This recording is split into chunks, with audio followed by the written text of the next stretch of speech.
ஒவ்வொரு நாள் என்ன சமைக்கிறதுன்னு யோசிச்சு பாதி நாள் போயிடுது. அதுவும் கிட்ஸ் லஞ்ச் பாக்ஸ் சொல்லவே வேண்டாம். யோசிக்காமல் இந்த சாதம் கட்டி கொடுங்க, வீட்டுக்கு வரும்போது லஞ்ச் பாக்ஸ் காலியாக தான் வரும். ஒரு ப்ரெஷர் குக்கரில் தேவையான அளவு எண்ணெய் சேர்த்து தாளிப்புக்கு ஹோல் ஸ்பைசஸ் ஒரு 10 முந்திரி சேர்த்து முந்திரி நல்லா கலர் மாறுற வரைக்கும் வறுத்துக்கோங்க. ஒரு 2 பெரிய வெங்காயம் நீட்டாக கட் பண்ணி சேர்த்துக்கோங்க. 1 ஸ்பூன் இஞ்சி பூண்டு விழுது, 3 பச்சை மிளகா கட் பண்ணி சேர்த்துக்கோங்க. கொஞ்சமாக புதினா சேர்த்து நல்லா வதக்கிக்கோங்க. எல்லாம் ஒன்று சேர வதங்கி வந்தோடனே ஒரு பெரிய தக்காளி கட் பண்ணி சேர்த்துட்டு தேவையான அளவு உப்பு ஆட் பண்ணி எல்லாம் நல்லா வதங்கி வந்தோடனே 1/2 கப் தேங்காய் பால் இதில் ஆட் பண்ணிக்கலாம்.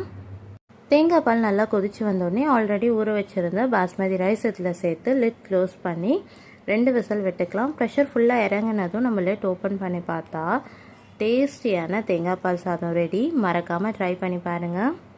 இதுதான் ஃபர்ஸ்ட் டைம் நம்ம சேனல் பார்க்குறீங்கன்னா மறக்காமல் மாம் டாட்டர் vlog சேனலுக்கு சப்ஸ்கிரைப் பண்ணி சப்போர்ட் பண்ணுங்கள்.